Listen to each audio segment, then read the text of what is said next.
So for the past year, I've been working with a non-profit organization that finds home for homeless cats and rescues cats from the streets and abused cats, and that's what I'm going to talk about.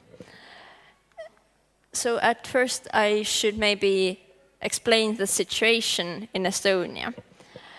We have a huge population of homeless cats, and many of them are unfriendly and have been born on the streets, but also many of them are very friendly. They probably have been kicked out of their homes, or they have run away from their homes and they have just gotten lost.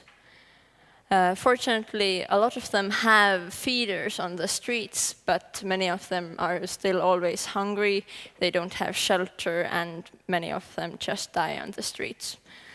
This is my grandmother, and these are 2 homeless cats she fed 1 year. So how I got started in this whole cat business was because of this young lady. Her name is Sonia, and she lived behind the house of my grandmother. And my grandmother fed her for a year, and she lived quite a nice life on the streets, but last summer she gave birth to 5 little kittens. Here are 4, but 1 is missing right now. And we figured that we can't let this just be like that, because if they had continued living on the streets, my grandmother would have had 25 cats next year to feed. So I contacted some organizations, some no-kill shelters, and one of the organizations called me back and told me that they could help me find homes for the cats. They could lend me a trap, they could give me food, they could pay for the medical bills, but they had nowhere to put the cats, as during the summertime there are so many kittens that all the foster homes are full. So I decided to foster them myself, and we captured them and we brought them to my home. And it works like this. As they were quite unfriendly at first. They were scared, they didn't know why I had captured them. We had to put them in a cage because otherwise they would have hidden under the couch and you couldn't communicate with them. And to make them understand that you just want good for them, you kind of have to force love on them. So we had to climb in the cage and pet them and hug them and kiss them, even if they didn't want it. But it took a week, and then they were like, I want belly rubs all the time. And they were friendly and they were loving, and we found great homes for them through the organization. And all the 5 of them are in new homes and happy. And the mother now lives with my grandmother, but not behind the house, but in her home. And she's very happy and very content, and my grandmother's happy as well. So a little bit about the organization I work with. It was started about 8 years ago, and we work on 2 separate levels. We have large rooms in Tallinn, and about 40 cats live there, and we find homes for them from there. But the thing is that only adult cats who have been vaccinated and neutered can live there. And then we also have foster homes. We have about 20 active foster homes that foster kittens and cats regularly, and in total we have about 50 foster homes. And we send home about 700 or 800 cats a year. And as we are a no-kill shelter,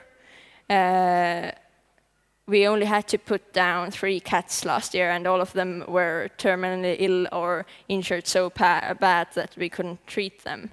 in comparison, the official shelter in Tallinn captures about over 2,000 cats every year, and they put down over 85% of them. And this has been going on for years, and it's not getting better, so it definitely isn't the solution. And that's only the shelter in Tallinn, the capital, but there are over 10 shelters all over Estonia, and their statistics aren't better than the one in Tallinn. We only live on donations. We get no official support. We have about 15 active volunteers all the time. One of them is a guy, all others are girls.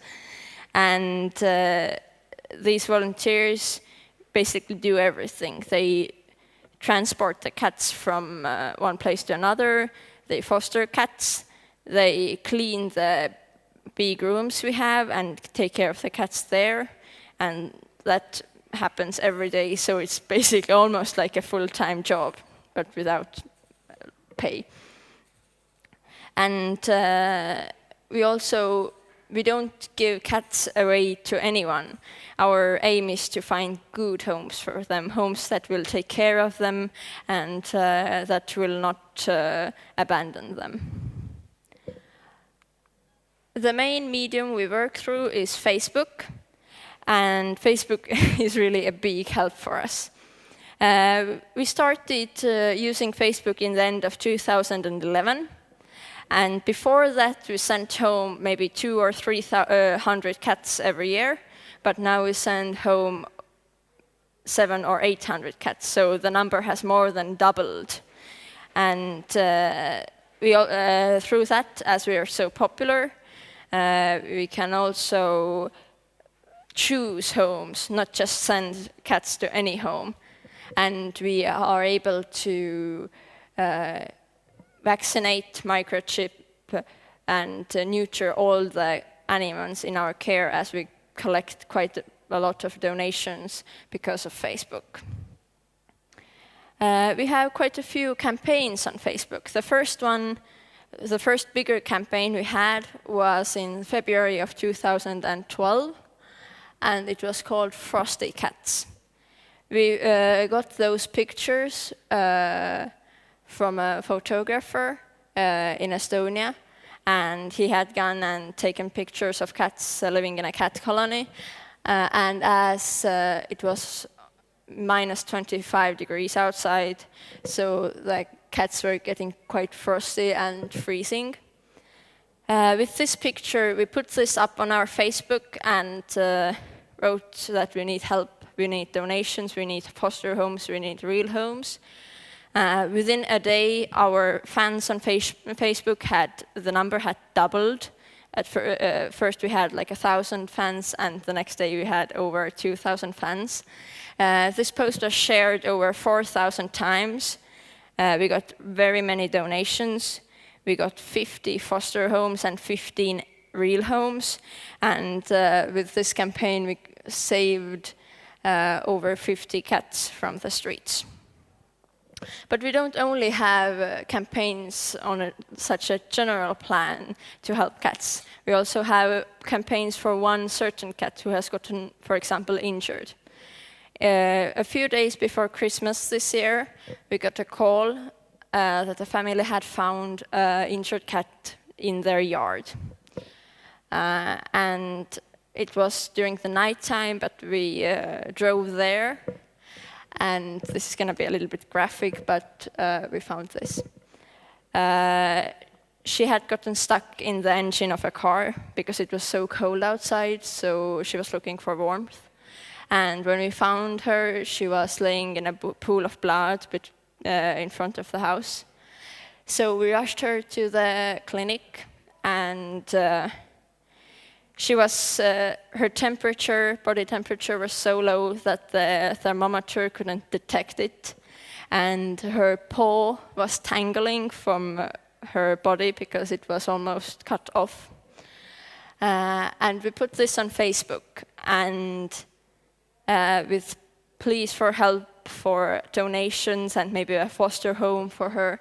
And we didn't even know if she was going to survive the night because she was in such bad condition. But she did, and this is her a few days later. They had to amputate her leg, but as she is very young, she's okay with it. It doesn't matter. She lives a happy life.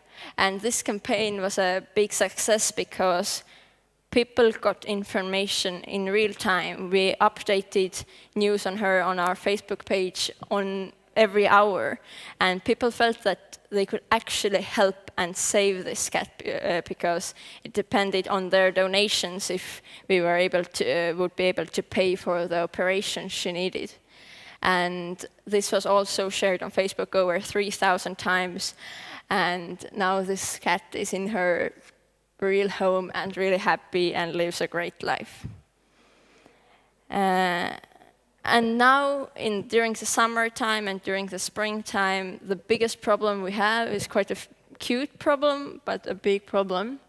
And this is a problem we have. So many people think that they're helping if they find blind 4 or 5 days old cats, and they take them from where they have found them and bring to us, but it's not actually really help for these cats. These 4 kittens in this video, we got a call that some children had found them from an abandoned building and taken them, and now they were in need of help, and their parents wouldn't go out with them to find the mother cat, so probably she was around there, but they just didn't see her. So we took the cats in, and they were about 4 days old. They still had an umbilical cord, and these cats need feeding every 2 hours, rubbing all the time over their body so their digestive system would work. They need to, the food that we give them has to be over 38 degrees, because if it's under, it goes bad in their stomach and they die. But if it's too hot, they won't eat it and they will die. And you can't overheat them with warming bottles because they will die. And they can't be cold because they will die. And I mean, the care of a human for these kinds of kittens isn't better than the care of an actual cat mother. And people who foster young kittens like this say that you're lucky if half of them survive. So we put up a campaign on Facebook to find foster cat mothers for these young kittens. Unfortunately, one of them died before we could get them to the foster mother, but this is what makes me happy. I took care of these kittens for a week, fed them every 2 hours, took care of them, and now they're about 6 weeks old. They're happy. They're with their foster mother and their foster brother, and they're happy and healthy, and in a few weeks they're able to go to their new homes. And this is just because we put up campaigns on Facebook to find these cats that are lactating at the second, and good people contact us and say that they are able to help, and that way we can help these cats.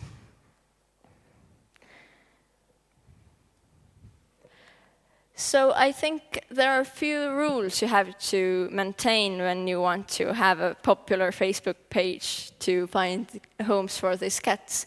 I think the 2 main rules are balance and regularity. And by regularity, I mean that you should at least have 2 posts every day. Even better if you have 3 or 4, because that keeps people interested, that keeps people on your page, and you get more fans. By balance, I mean that you shouldn't just have pictures of cats looking for homes. You should have a balance. You should have a little bit of everything. You should have a little bit of these sad stories about cats who have been abused or have lost their home and looking for a new home. And then you should have great stories of cats who are already in their new homes and happy and healthy. And this grey kitten is one of the original 5 I collected from behind my grandmother's house. And as you can see, he's very happy in his new home. And then you should have also awareness campaigns, and that is a very important part of what we do. Our aim is to not only rescue cats, but also further and develop the culture of actually having a house pet. So we have had quite a few awareness campaigns in the recent times. One of them is that don't take our mother away from us, which is basically about the fact that people think that they're saving kittens when they take them from the streets or wherever they find them when they're so young, but actually they probably have a better chance of survival on the streets with their mother than without their mother like this.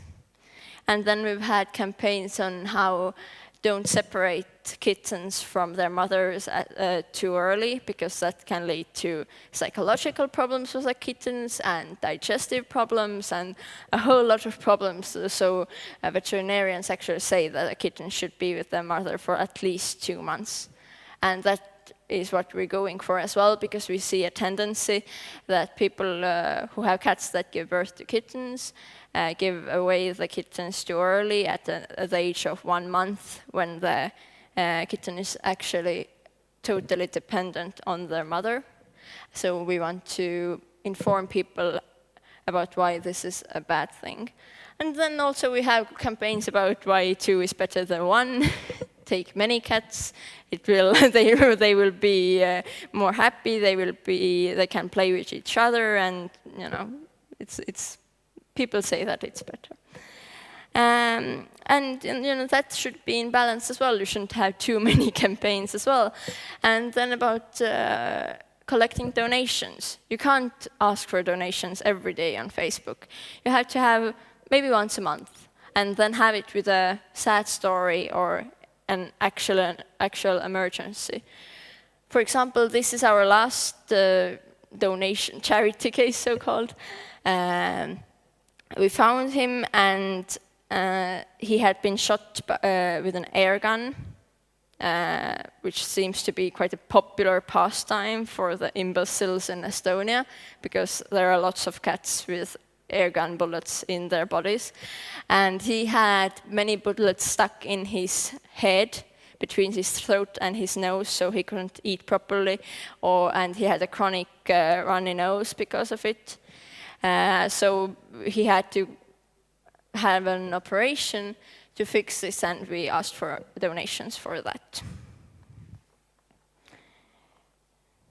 And also, there are balance issues on Facebook, like don't advertise 3 black and white cats in a row, because that gets uninteresting.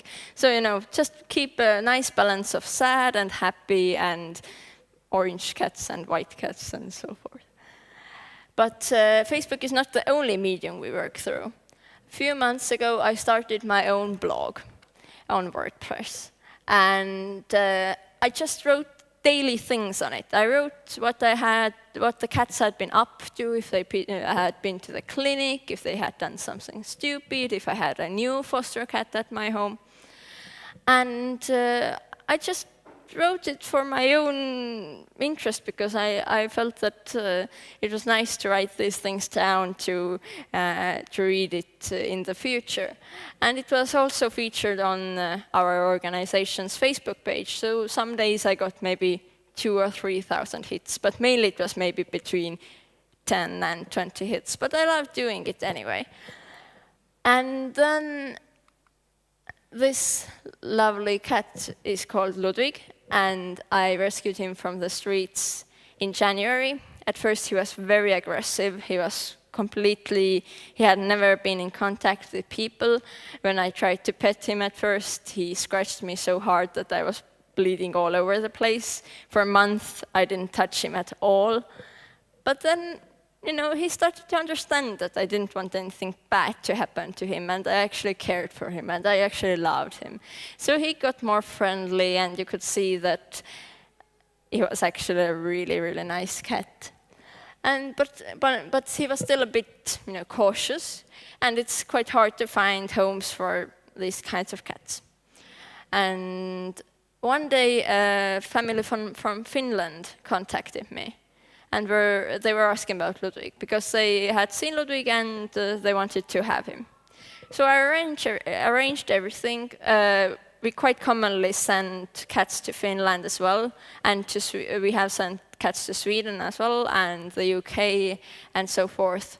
And a lot of Finnish people actually take cats from Estonia, as it's quite difficult to adopt a cat in Finland because they don't have such a population of homeless cats. So many people come to Estonia to get a new pet. I arranged everything, and I thought they had found Ludwig on our organization's site because he was up there as well, but I was a bit confused because I didn't even have any good pictures of him there.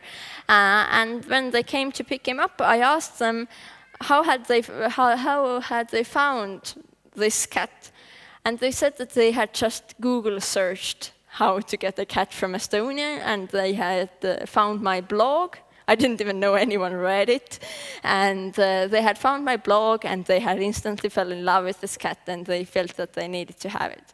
So I realized that my blog actually did something good. And Ludwig now lives in Finland and is very happy there. And this is kind of the story that shows you that 14 days that the official shelters give for these cats is not enough. It took exactly 3 months for him to go from completely crazy to a really friendly, loving cat. And if he had been captured by the official shelter, he would have probably been put down immediately, because that's just what they do.